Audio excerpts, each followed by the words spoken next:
Hi everyone, today we're going to introduce you to our little Panther. This is Panther. She's our gorgeous cat. I don't call her my baby because she's a big adult soul herself. And what we wanted to do was show you how we try and keep her food natural. She is a little bit addicted to her pet food because she came to me already on that pet food. So this is Panther. You can see how beautiful her fur is. She's just in such beautiful quality. So I'm giving her natural food. So I'm going to show you what we do. So Panther, we're going to cook your food now.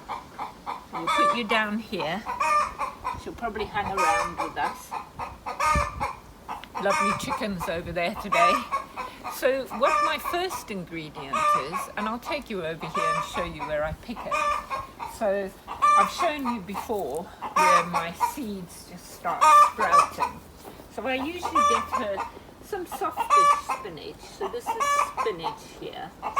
So I would take her some nice soft pieces. So there's a nice piece. There's another nice piece there. I actually put quite a lot in. So I usually feel that it's quite nice and soft. So that's probably plenty for her. So you can see I've taken these 3 pieces. So what I usually do, so I'm vegetarian, but I don't think we can make cats vegetarian. I think they need meat. So we try to get her free range organic when it's on special offer, but we try to give her free range chicken. And this is all to cut down so she's not having, my favorite teacher is somebody called Karen Becker. If you look her up, she just has loads of good information on keeping our cats or dogs healthy and natural. Unfortunately, I'm not even going to advertise this one because it's not a good brand, and I'm just sorry that I got Panther a bit later in life and she got a bit addicted to it. And if you know anything about cats, you do need to introduce these things slowly. When I first started this with Panther, I'd give her about that much. So firstly, I do give her a bit of garlic. There's a lot of conflicting advice telling you that garlic isn't good for your pets.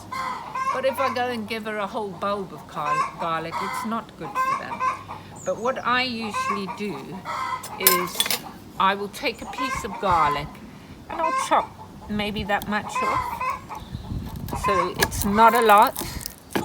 And then I will chop this up. So the piece I'm giving for Panther and her food is quite small, but in actual fact I have already chopped her up some, so it would be that small. You can see the bulb. I've only cut, I can put a little bit more, but I'll chop it up quite small. As you can see, I've put a little bit in here that I chopped up earlier.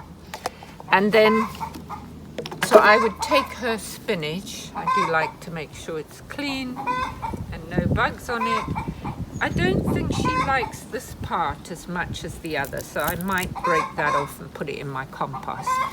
Then I would take her spinach.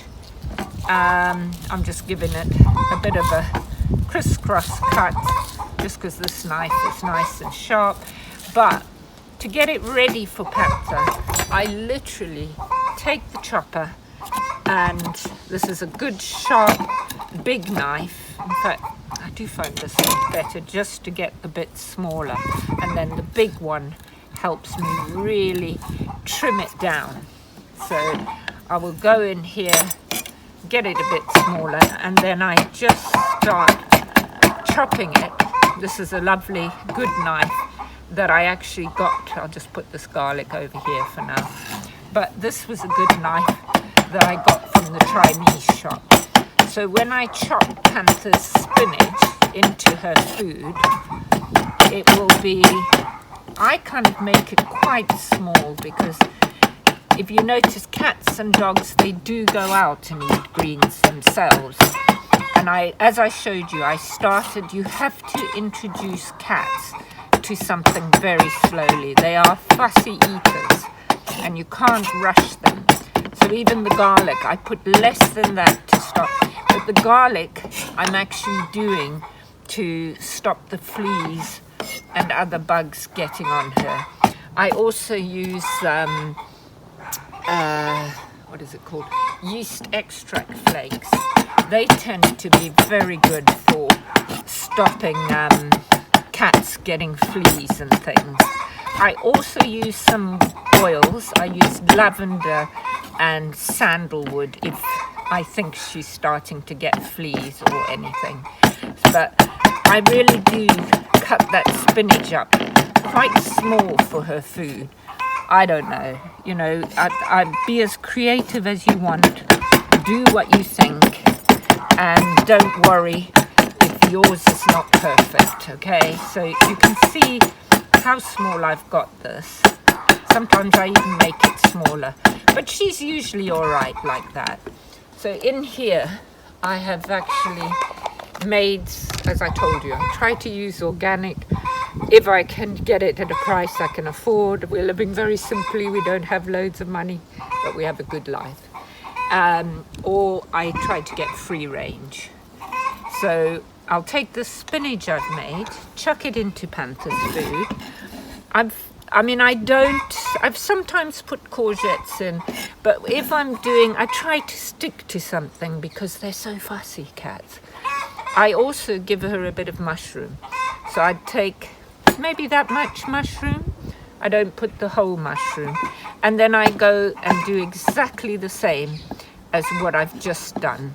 So I will take this mushroom, make it as small as I can, chop it up. So we'll do exactly the same as what we did with the spinach. So I will make it as small as I can. Panther seems to be looking at us over here. We're cooking your food, Panther. We do this all the time when you sit and watch us, don't you? You beautiful girl. I always try to treat my cat with a lot of respect. I don't see myself as owning her. I do see her as a free spirit. She goes out a lot at night. She's not somebody who sits indoors, and I don't think I have a right to control that spirit. Some people will see that as cruel, but you know, we all have to make up our own minds. So I get the mushroom quite small. So I really will chop it up, try and get it so that mushroom ends up looking quite small by the time you've finished it. So I'll take that, chuck it in her food. But as I said, we did this gradually. If I did it too quickly for Panther, she would not like it. I have this 100% unrefined, fresh Norwegian salmon oil, which is supposed to have no additives, no antioxidants. It's very clean. And I will put a little squirt. I don't put too much because she doesn't like too much. Then I have some milk thistle tincture because cats have a very big liver. So I usually give her a little shake of that. This one is rosemary. There's a brilliant lady called Juliet of the Herbs. Look it up on YouTube. She did amazing work with animals. In fact, she talks about a cat that was bitten by a python, then knew exactly what herb to use, went in a river and basically ate the herb, made it purge. It sat in the water, its body purged and purged, and that cat walked away from a python bite, which us humans would not have that natural instinct. So I do give her a bit of rosemary because it's the first herb that Juliet of the Herbs says it's a great natural antibiotic. It's great for the memory. So I just put a couple of drops in. I don't put loads. My other ingredient, which is spirulina, this is just a jar that I've put it into. Spirulina also has a lot of taurine, which is very good for cats. So I'll just take a little pinch of it, okay? I'm not going to put, in fact, that might even, maybe a little bit more. Let me show you. I'll get to probably that much. And then I'll sprinkle that in. Cats are actually colorblind. they give up good vision in the day for good vision at night. So don't worry about the color. And then I'll take this food with the spirulina, stir it, the chicken, the mushrooms, the spinach. In fact, I probably haven't quite put enough spirulina in that one, so I'll just do a tiny pinch more. Chuck that in and mix that up. Now, unfortunately, she won't accept having this as her food. She wants the packet still. I've tried to, this is my way of cutting it back and making it less. So I'll take this food that I do for her. I don't want to advertise the brand or anything because I'm really, you know, if you look up Karen Becker, you will actually see what she says and how pet food came about, and you know why. To be honest, I always joke with Panther. I say, Panther, I make you food good enough for humans, and then I literally just mix it up. So I'll mix around, get that pet food, the chicken, the spinach, the mushrooms, all mixed together. And I can't tell you how much Panther loves it. You know, at first when I thought, what, putting spinach in for a cat? No, never. But oh my goodness, she loves her food more than she did before. You know, it's not, we're not trying to make a cat vegetarian. I think, you know, we can't, but obviously people should do what they feel right about. But that's what Panther eats. But I thought it might inspire you, you know, share your tips. Tell us what you're doing. And I mean, let's see if she's hungry. Pan, you want to sniff your little food? There we go, darling. That's your food, isn't it? Yeah, licking your lips. Yeah, that's yours, Pant. Eating like a queen.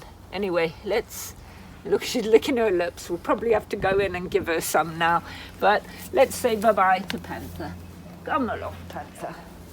Say bye-bye to people and inspire them to have natural food and to eat naturally. Ciao, everybody. See you all again soon.